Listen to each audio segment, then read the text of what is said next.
Dans cette formation Access, nous proposons de monter un formulaire permettant d'extraire les annonces immobilières des biens en vente. Ils doivent correspondre à de multiples critères recoupés.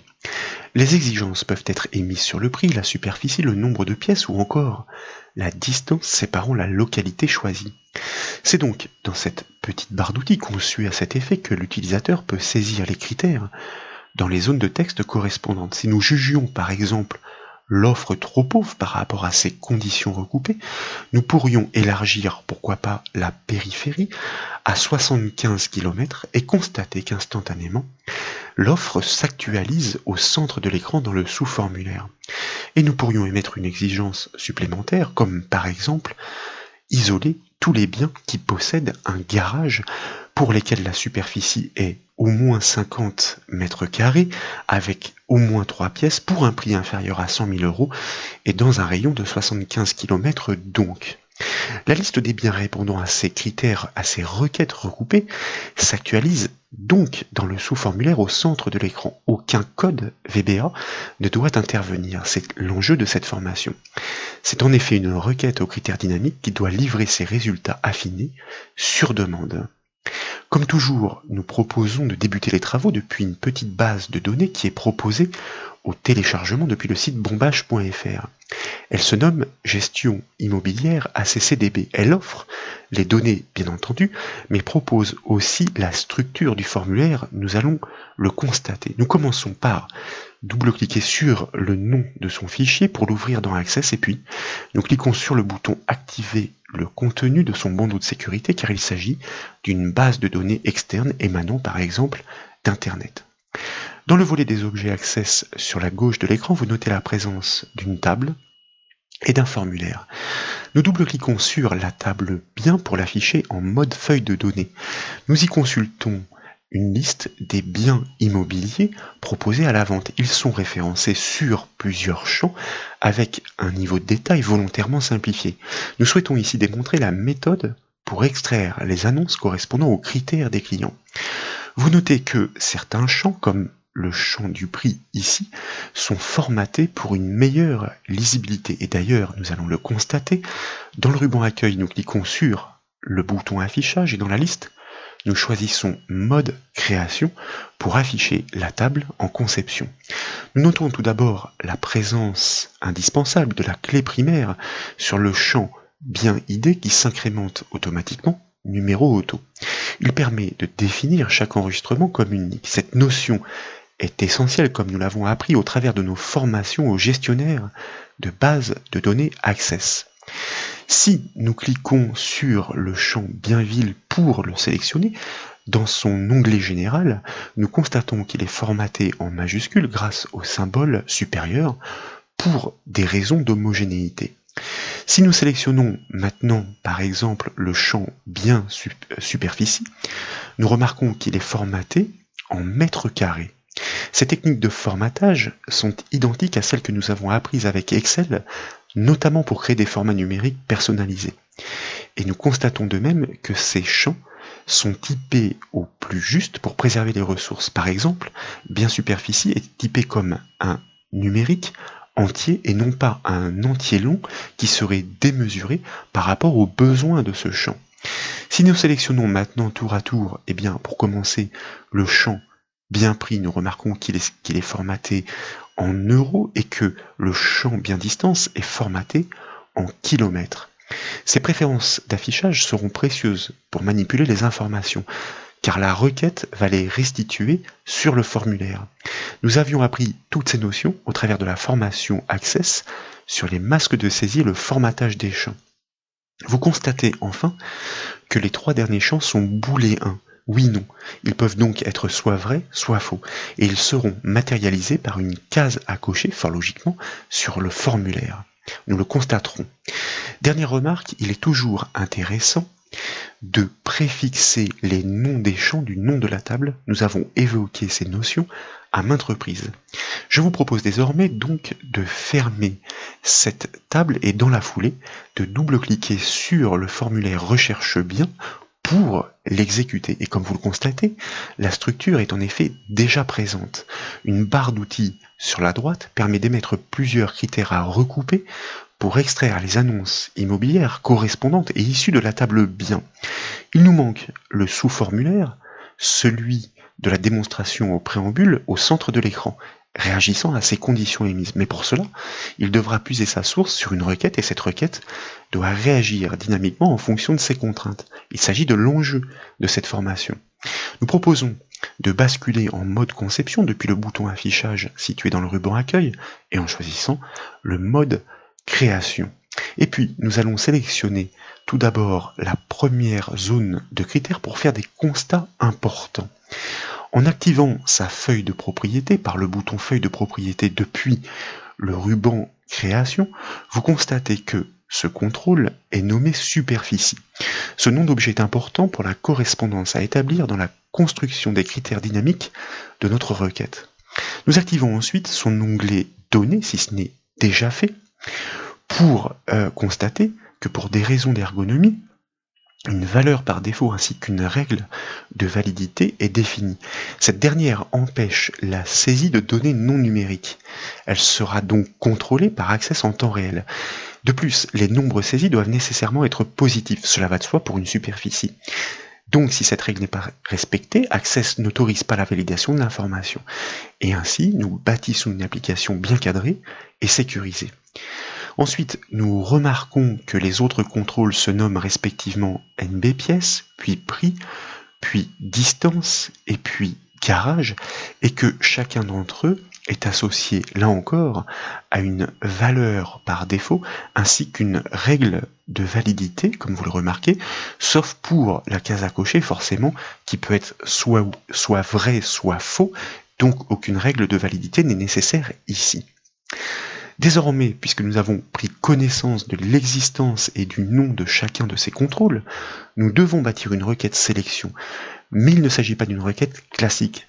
Son extraction doit évoluer en fonction des conditions émises au travers des saisies formulées dans chacun de ces contrôles que nous venons d'énumérer. Nous cliquons donc sur l'onglet Créer en haut de la fenêtre Access pour activer son ruban. Et dans la section Requête, nous choisissons Création de requête pour créer nous-mêmes, c'est-à-dire manuellement, cette requête tout à fait spécifique. Dans la boîte de dialogue, eh bien, nous conservons la sélection de l'unique table de cette base de données que nous ajoutons et puis nous fermons cette boîte de dialogue intermédiaire. Il s'agit ensuite de glisser l'ensemble de ces champs sur la grille de requête. Nous les sélectionnons avec la touche Maj en cliquant et nous les glissons dans la grille de requête puisqu'il s'agit de pouvoir extraire le niveau de détail souhaité par rapport aux critères recoupés émis par l'utilisateur depuis le formulaire. Le champ bien ID en revanche est exclu car il s'agit du champ de la clé primaire. Il est utile pour la construction et l'unicité des informations, mais il n'est pas nécessaire à l'affichage. Il s'agit donc de construire des critères dynamiques sur les champs. Bien superficie, bien NB pièce, bien prix, mais aussi bien distance et bien garage. Ces conditions sont les suivantes. Pour le champ bien superficie, eh bien, la valeur doit être nécessairement supérieure ou égale à la demande émanant du formulaire depuis le contrôle superficie. Pour le champ bien NB pièce, sa valeur, la valeur dans la table, doit être supérieure ou égale à la demande émanant du formulaire depuis le contrôle NB pièce. En ce qui concerne le prix en revanche, eh bien, nous devons sélectionner tous les biens pour lesquels le prix est inférieur ou égal à la demande de l'utilisateur depuis le formulaire. Il en va de même pour la distance qui permet de définir le secteur, la périphérie. Et enfin, en ce qui concerne le champ bien garage, il s'agit tout simplement de réaliser une égalité. Est-ce que le bien possède, oui ou non, un garage? Ces inégalités et égalités doivent toutes être construites selon le même protocole.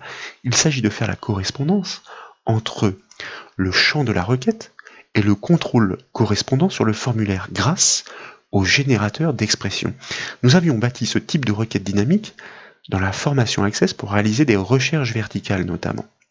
Nous cliquons tout d'abord dans la zone de critères du champ bien superficie pour l'activer. Et puis, nous allons débuter la syntaxe par le symbole supérieur suivi du symbole égal pour désigner cette inégalité. Et dans la foulée, nous allons cliquer avec le bouton droit de la souris sur cette zone de critères et dans le menu contextuel, nous choisissons Créer afin de déclencher l'affichage du générateur d'expression.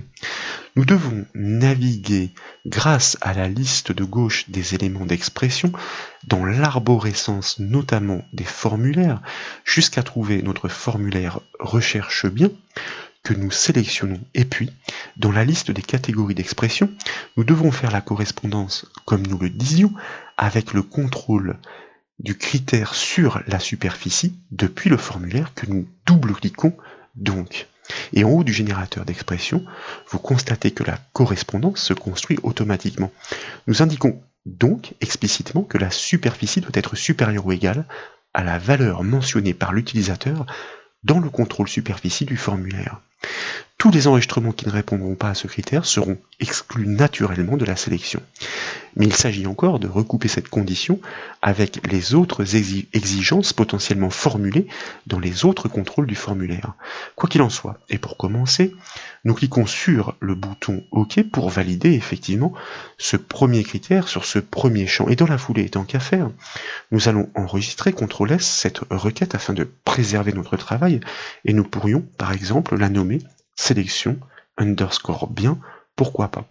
Il s'agit désormais de bâtir effectivement tous les autres critères en commençant par le champ bien NB pièce. Eh bien, le raisonnement est identique.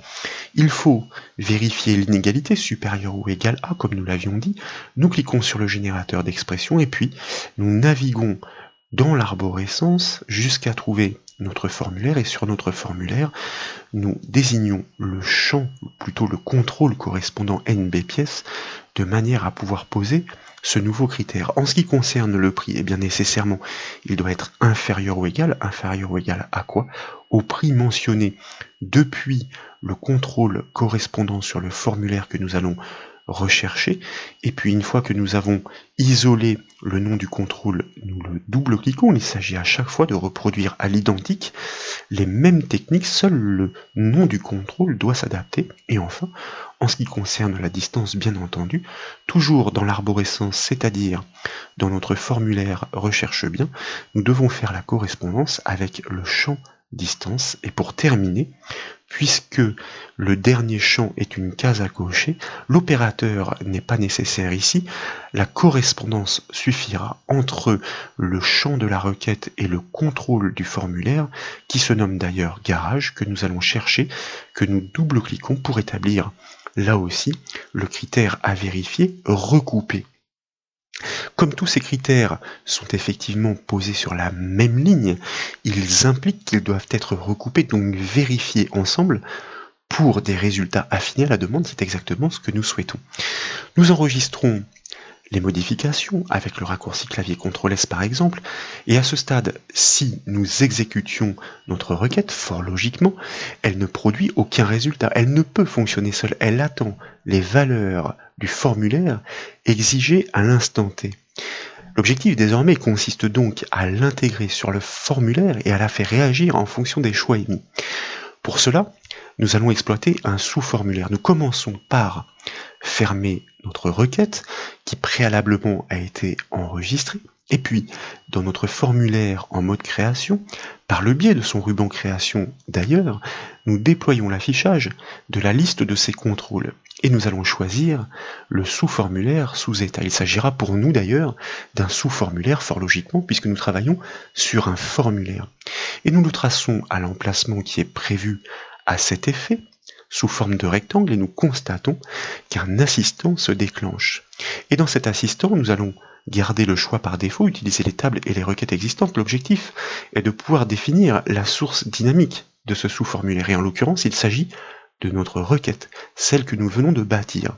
C'est pourquoi nous cliquons sur le bouton suivant, et dans l'étape qui suit, nous choisissons avec la liste déroulante notre requête sélection bien.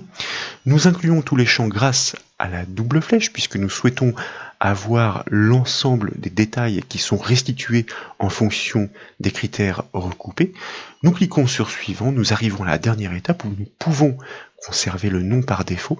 Il ne reste plus qu'à cliquer sur le bouton terminé pour constater effectivement la construction de notre sous-formulaire en lieu et place sur notre formulaire d'origine. Il convient de réaliser quelques ajustements, par exemple en supprimant l'étiquette qui n'est pas utile, en redimensionnant notre sous-formulaire de manière à ce qu'il puisse occuper un peu plus de place sur tout simplement celui que nous lui avions alloué par ses poignées d'angle donc, et puis à l'intérieur nous pourrions élargir aussi la zone du sous-formulaire et éventuellement pour des raisons d'ergonomie et d'affichage, d'optimisation, réduire légèrement les dimensions, les largeurs de certains champs qui sont simplement numériques bien que formatés, de manière à ce que nous puissions visualiser éventuellement l'ensemble des informations dans une même vue.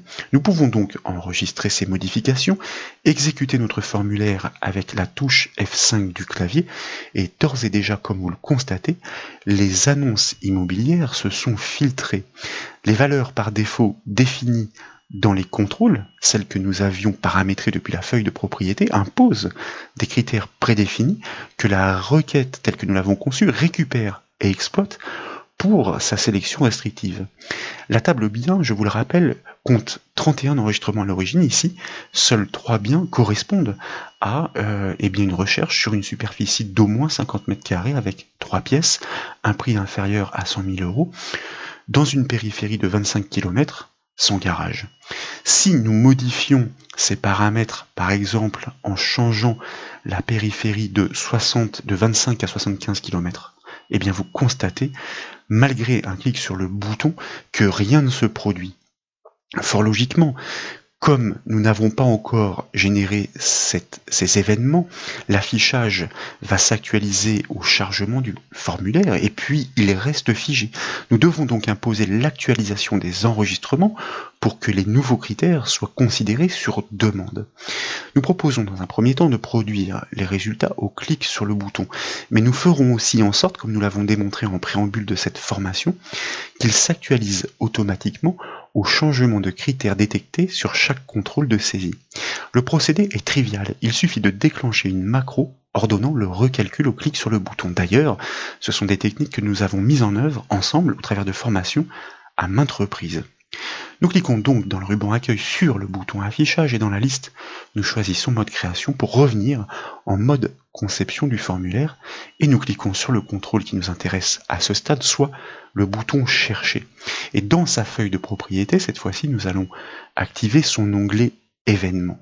Et l'événement qui nous intéresse, fort logiquement pour un bouton, est celui de son clic. Nous cliquons sur le petit bouton qui est situé en regard de son événement et dans la boîte de dialogue qui apparaît, nous choisissons le générateur de macros que nous validons avec le bouton OK. De fait, nous basculons dans l'éditeur de macros.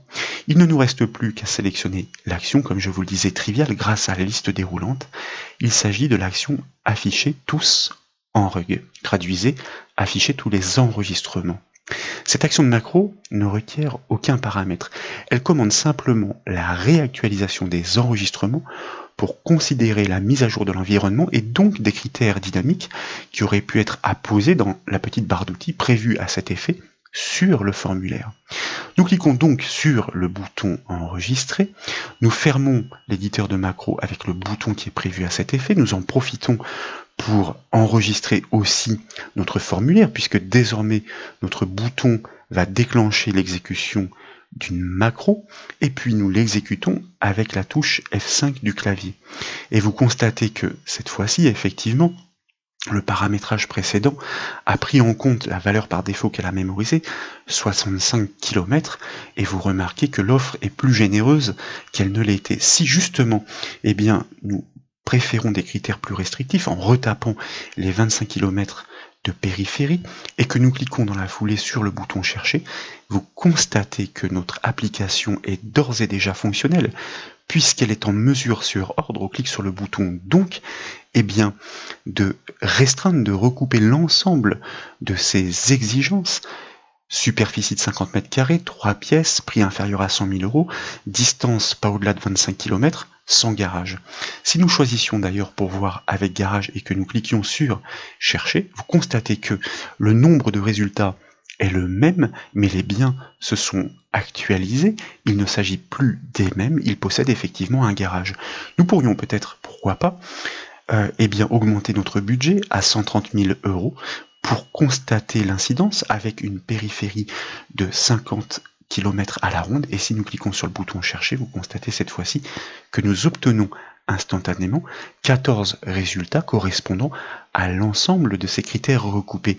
Donc une application qui est fort ergonomique et puissante à la fois, puisqu'à l'instant T, sur les demandes d'un client potentiel, je recherche tel bien avec tel type de critères, je les saisis, je clique sur le bouton chercher et d'ores et déjà, j'ai toute une liste qui s'offre devant moi pour pouvoir répondre aux demandes du client et éventuellement lui proposer des biens à visiter. Si nous souhaitons que l'application soit encore plus ergonomique, une fois encore, eh bien le procédé est trivial. Il s'agit d'exécuter exactement la même macro, mais d'ordonner son exécution sur un autre événement, puisqu'il ne s'agit pas d'un bouton. Nous sélectionnons par exemple la zone de texte superficie et dans son onglet événements, celui qui nous intéresse se nomme après mage. Traduisez après mise à jour. Ça veut dire une fois que la saisie est terminée. Et nous allons tout simplement cliquer sur son bouton à 3 points, commander l'affichage du générateur de macro, choisir exactement la même action, afficher tous en rug, nous enregistrons, nous fermons, et puis dans la foulée, nous allons réitérer exactement les mêmes actions pour les autres contrôles de saisie, de manière à pouvoir tous leur associer exactement la même gestion d'événements, puisque dès lors qu'un critère est modifié, eh bien, il est opportun de réactualiser la liste des biens considérant l'ensemble de ces conditions au centre de l'écran, donc dans le sous-formulaire, dont la source, je vous rappelle, est cette fameuse requête aux critères dynamiques que nous avons bâtie grâce au générateur d'expression. C'est l'astuce de cette formation, celle qui nous permet de contourner le code VBA afin de produire des résultats de façon, vous en conviendrez, relativement simple. Il s'agit ensuite simplement de paramétrage et nous terminons donc avec notre case à cocher, afficher tous en rug, nous fermons, nous enregistrons notre formulaire et si nous testons avec la touche F5 du clavier pour commander l'exécution de notre formulaire, eh bien constatez premièrement que nous obtenons la liste de tous les biens dont la superficie est nécessairement supérieure à 50 mètres carrés avec au moins 3 pièces pour un prix inférieur à 130 000 euros dans un rayon de 50 km et avec garage. D'ailleurs, nous le constatons ici, vous voyez que toutes les cases sont cochées. Il s'agirait peut-être de réajuster la largeur des champs de manière à ce qu'ils s'intègrent tous dans une même vue. Si nous cliquons cette fois-ci sur la case avec garage pour la décocher, et bien vous constatez que l'offre est beaucoup moins riche, il y a beaucoup moins de biens qui proposent dans les mêmes critères recoupés, et bien ces mêmes conditions sans garage. C'est assez étonnant, mais c'est ainsi.